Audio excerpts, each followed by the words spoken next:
He was no stranger to violence. Tonight, we're learning more about a man shot and killed in Lexington. Will he run for president in 2016? It appears Decision Day is coming very soon for Kentucky Senator Rand Paul. With the Supreme Court decision on the issue expected later this year, dozens of people gather for a town hall meeting in Lexington tonight to discuss same-sex marriage. Tracking, alerting, protecting. This is WKYT News at 11. Good evening. There are still many questions tonight about a crime that has shaken a Lexington neighborhood. Police say a man found lying in the middle of a street had been shot. And tonight we are learning more about the victim. Investigators say 20-year-old Vondre Smithers died shortly after being found on Belafonte Drive this morning. Garrett Weimer looked into Smithers' past. It's our top story at 11. The sight of several police cars got neighbors' attention on Belafonte Drive. I walked down the street with Zoe. This is Zoe. And they said, this is a crime scene. Go back home. Investigators say they found 20-year-old Vondre Smithers lying in the road. He had been shot, and he later died at UK Hospital. Smithers was no stranger to violence. Court records show he was arrested in April of last year for carrying a concealed weapon without a license. Police at the time said Smithers was involved in a shootout on Scottsdale Circle near Russell Cave Road. No one was hurt, but stray bullets did hit several homes. According to an arrest citation, police found Smithers hiding in the grass with a gun tucked in the front of his pants. Back on Belafonte, We don't see much of any kind of commotion like that. It's quiet, peaceful, but things happen. police have not said whether Smithers was shot here in the neighborhood or if he was shot somewhere else and his body dumped here. As the investigation continues, that's just one question folks who live in the area say they want answers to. In Lexington, Garrett Weimer, WKYT. The coroner's office says Smithers' body will undergo an autopsy in Frankfort in the morning. Today, a community said goodbye to a Nicholasville police officer who died in a crash. Hundreds of people attended the funeral for Officer Burke Rhoads at Southland Christian Church, and law enforcement agencies from around the state paid tribute to him. Officer Rhoads' widow spoke at the end of the funeral. Police wanted her and the couple's children to know they were not mourning alone. I just want to say thank you. Thank you for lifting up our family. Thank you for lifting up this department. Job well done. Thank you. You are a part of the biggest and most prestigious family in the United States, and family takes care of family without question. After the funeral, police officers and other members of the community escorted Officer Rhoads' body across Jessamine County to Camp Nelson National Cemetery.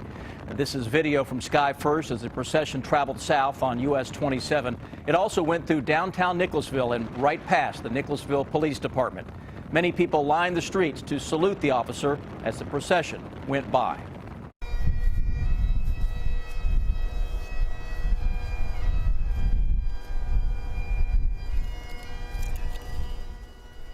A final ceremony was held once the procession reached Camp Nelson. Officer Rhoads was laid to rest there.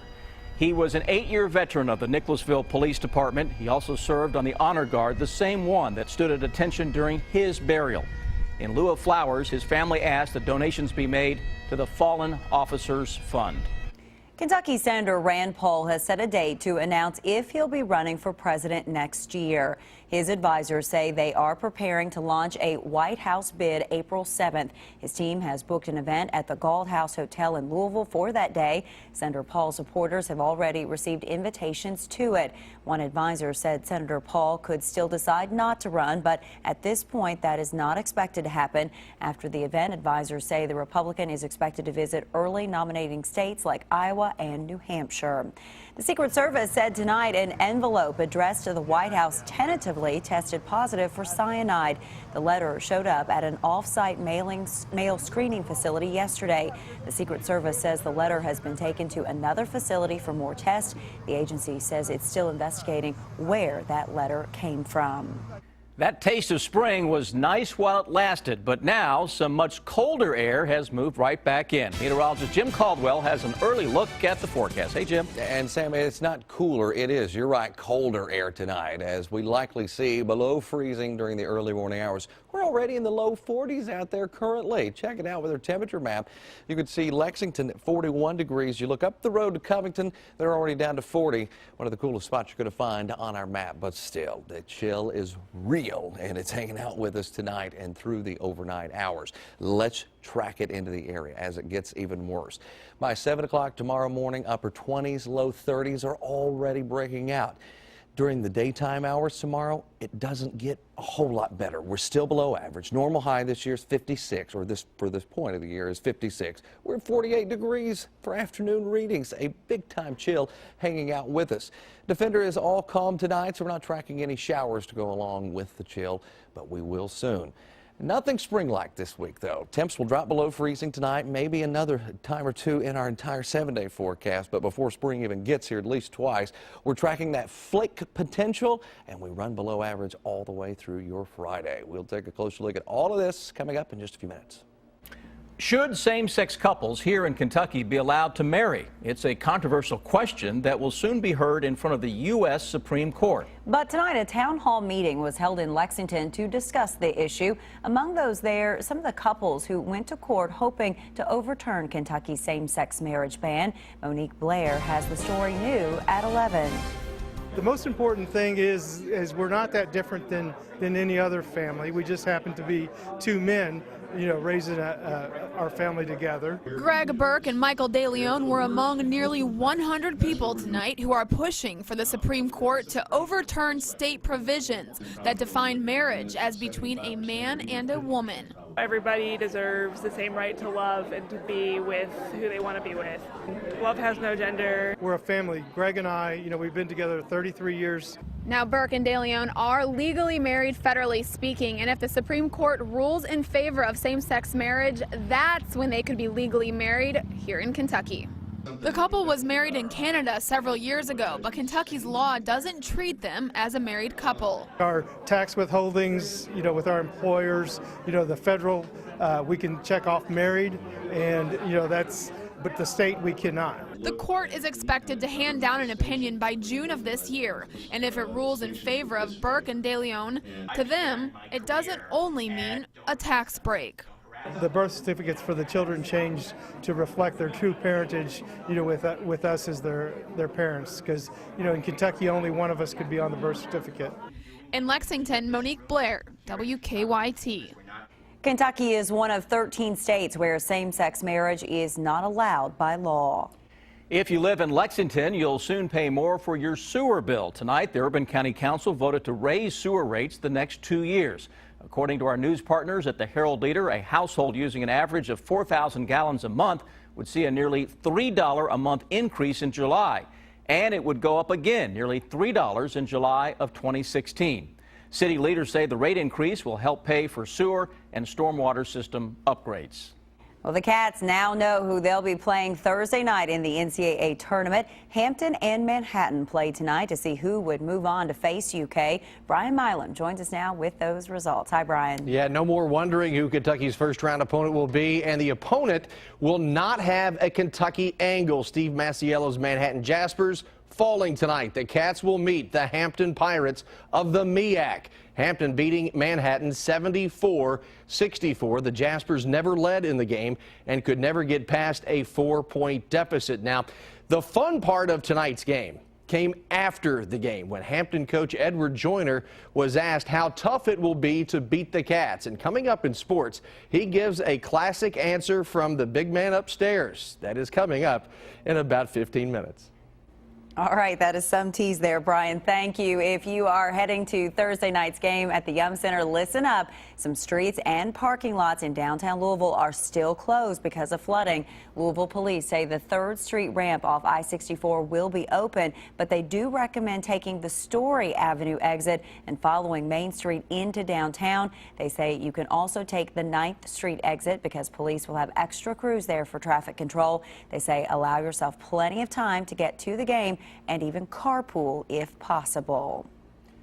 An Illinois congressman has announced he's resigning. It comes after questions were raised over how he used taxpayer money. Congressman Aaron Schock says he will step down from his seat in the U.S. House on March 31st. In a statement, he said constant questions over his spending had become too much of a distraction. The Republican had come under fire after redecorating his Capitol Hill office to resemble the set of Downton Abbey, and he billed taxpayers for thousands of dollars for private air travel on planes owned by campaign donors. Schock was first elected in 2009.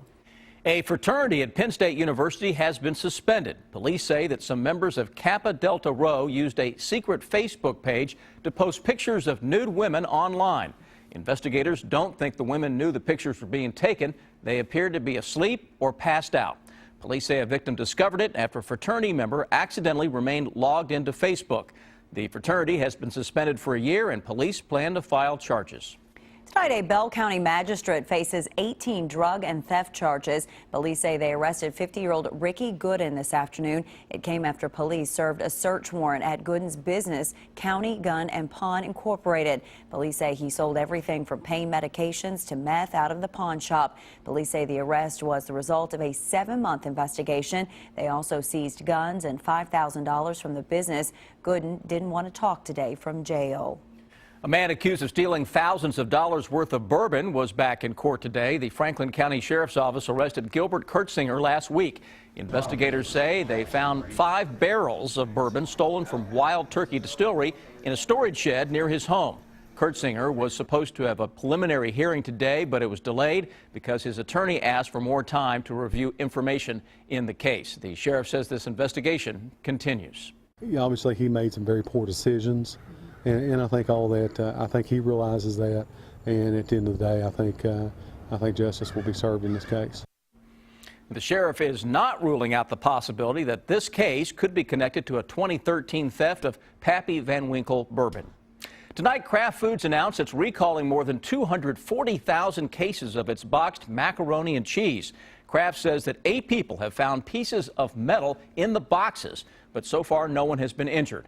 The recalled 7.25-ounce boxes are original flavor and have Best Buy dates between September 18th and October 11th of this year. And they're also marked with the code C2.